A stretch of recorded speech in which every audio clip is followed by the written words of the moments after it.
27th January is the feast day of Saint Angela Merici, and I would love to give a short history of Saint Angela Merici and how she is related to the Ursuline Sisters. Angela Merici was born in a small village in Brescia in the year 1474. She was the firstborn in her family, where she had a younger sister whom they grew up together. She was born in a Christian family. Her father used to read to them the story of the saints after supper every night, and it became a habit in the family. And so this helped them to identify themselves with particular saints of the time. Angela Merici in particular, she identified and loved Saint Ursula so much, which later, in the year 1535, she would come to found a congregation, and she will name the congregation after Saint Ursula. Angela Merici at a very tender age lost the parents, and within no time she also lost her only sister, and she didn't have an option rather than going to stay with his uncle in the town of Salo, where she had to grow up in the family of her uncle. It was a tendency in the family where she used to have a lot of moments praying. She used to seclude herself, get time for herself, and offer time to pray. It is during this time at his uncle's place that at first she had a first vision. And in her first vision, she saw a ladder that crossed from earth to heaven. And in the dream, she saw her sister dancing with the angels and the saints. And this was evident to her that her only sister was already in heaven. And her prayers were answered because she always prayed that her sister was in heaven. Years later, she also had another vision, and this vision was a vision where she saw herself founding a company of girls. Angela Merici kept on praying about this vision that she had seen, and she knew that there was something in her that God was preparing her to do later in life. She grew up like any other child in the family. She did the house chores like any other child. She did everything. But at her youthful age, Angela Merici felt that there was need to go back to her home and live in the family house that the parents had left. And that's where she continued living her life of prayer, her life of commitment to Jesus. She had her confessor. She will do her confession. And at some point, she felt that for sure it was time for her to found a company. But now the question was, what kind of company was she going to form? And the other question was, what unique thing was she going to bring in the church? It happened that girls had only two options. And the first option was either to get married, and the other option was going to live the monastic life. But Angela Merici felt that not every girl wanted to live monastic life, and not every girl wanted to get married. And she felt that there was need to bring a third way of life. And this is the way of life that she was to bring up women together who would live in their family homes. They will only meet monthly for their prayers. They do their prayers, they do their charity, they share things about themselves, and this will bring something new in the church. And so Angela, within no time, she began with married women who would come together monthly. They would pray together, they will be together, they will share a lot of things, they will help each other grow, they will challenge each other, they will share their problems, they will pray for each other. And the company continued to grow, and many women got interested. But again, Angela felt that in the society, girls didn't have an opportunity to be educated.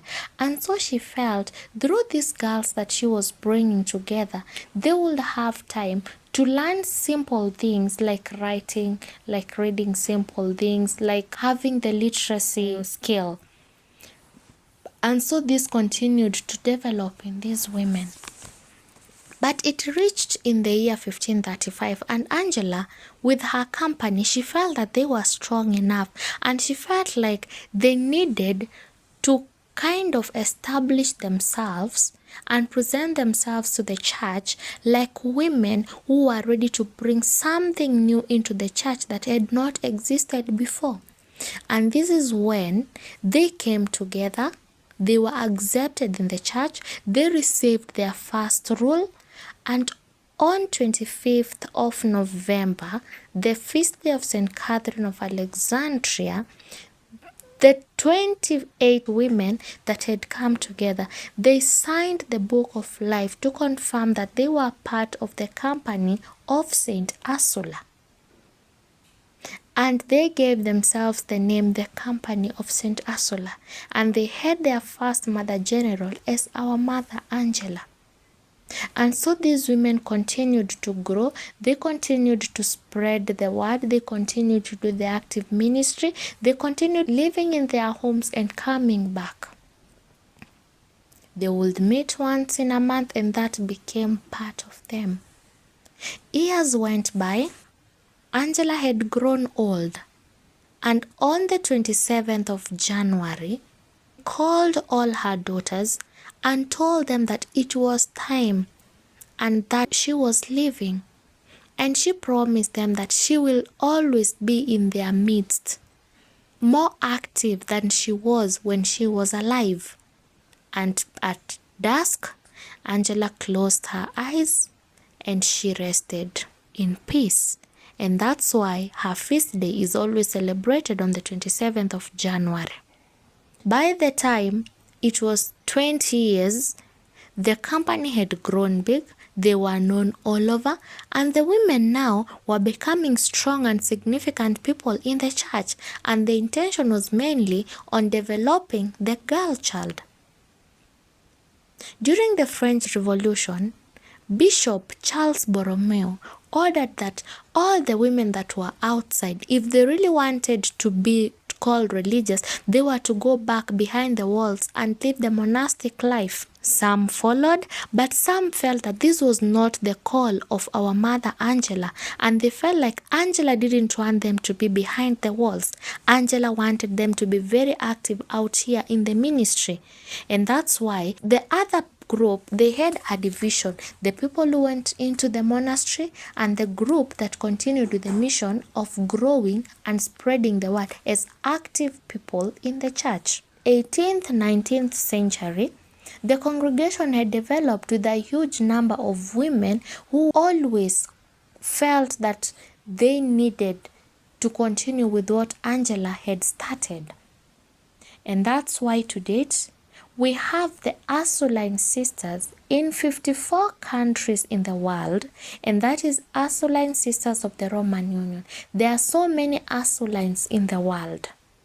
There we have the Ursulines of the Charles Borromeo, we have Ursulines of Dutch, but you'll find that we only share the spirituality. They might be having the spirituality of the Ursulines of the Roman Union, but the founder or the foundress is very different.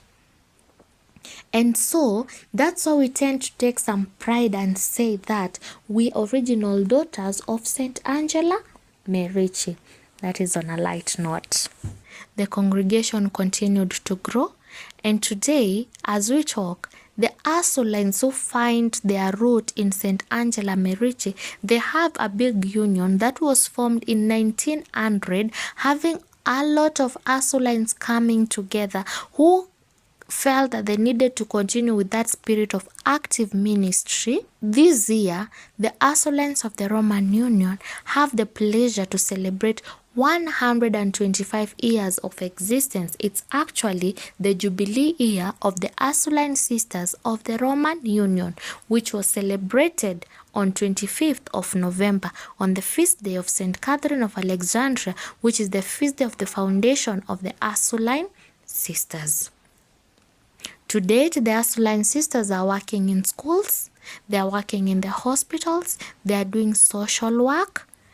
They are involved in the ministries to do with business. They are open to the new things that are coming into the society, because Angela was very categorical, telling her daughters that you should change with the signs of time. In the years to come, we will have ventured into different fields, but still our main agenda or our core apostolate still remains in the field of education, because Angela believed in empowerment. I hope you get to know who we are as Ursuline Sisters. I hope you get to understand our roots as the Ursuline Sisters, or in other times, the daughters of Saint Angela Merici. Thank you so much. May God bless you all, and happy feast day to you.